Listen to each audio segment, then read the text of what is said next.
آپ کا ایک لفظ زخم بھی لگا سکتا ہے اور مرہم بھی بن سکتا ہے۔ اختیار آپ کے پاس ہے۔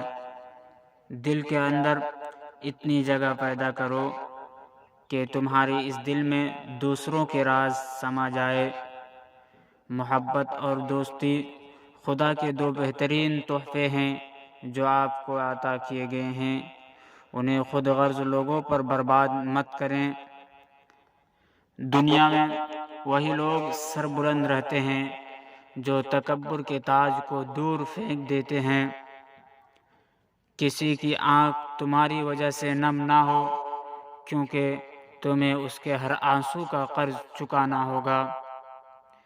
ایک دن ہم ایک دوسرے کو یہ سوچ کر کھو دیں گے کہ جب وہ یاد نہیں کرتا تو میں اسے کیوں یاد کروں۔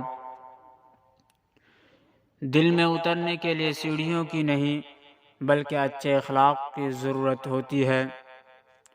100 دوستوں سے بہتر وہ ایک دشمن ہے جو دل میں نفرت تو رکھتا ہے لیکن منافقت نہیں کرتا۔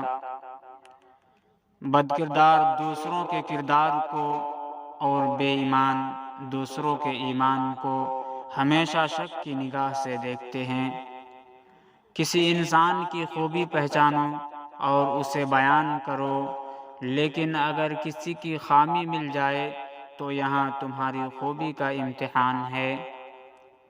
کسی انسان کو دکھ دینا اتنا آسان ہے جتنا سمندر میں پتھر پھینکنا، مگر یہ کوئی نہیں جانتا کہ وہ پتھر کتنی گہرائی میں گیا ہے۔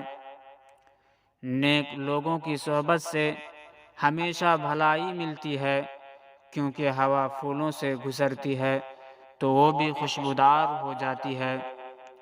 نیک بننے کے لیے ایسے ہی کوشش کرو جیسے کوشش خوبصورت دکھنے کے لیے کرتے ہو۔ شک ایک ایسی بیماری ہے جو انسان کا سکون ختم کر دیتی ہے۔ اگر تم اپنے تکبر کو توڑنا چاہتے ہو تو کسی غریب کو اور مفلس کو سلام کیا کرو۔ انسان کی پہچان اچھا لباس نہیں بلکہ اچھا اخلاق اور اس کا ایمان ہے۔ لوگوں کو بیوقوف بنانے سے کہیں زیادہ مشکل کام لوگوں کو اس بات پہ قائل کرنا ہے کہ وہ بیوقوف بنائے جا رہے ہیں۔ سچے لوگوں کو غصہ جلدی آ جاتا ہے، منافق لوگ منہ پر مسکراہٹ اور دل میں غصہ رکھتے ہیں۔ الفاظ چابیوں کی مانند ہیں، ان کا صحیح استعمال کر کے لوگوں کے منہ بند یا دل کھول سکتے ہیں۔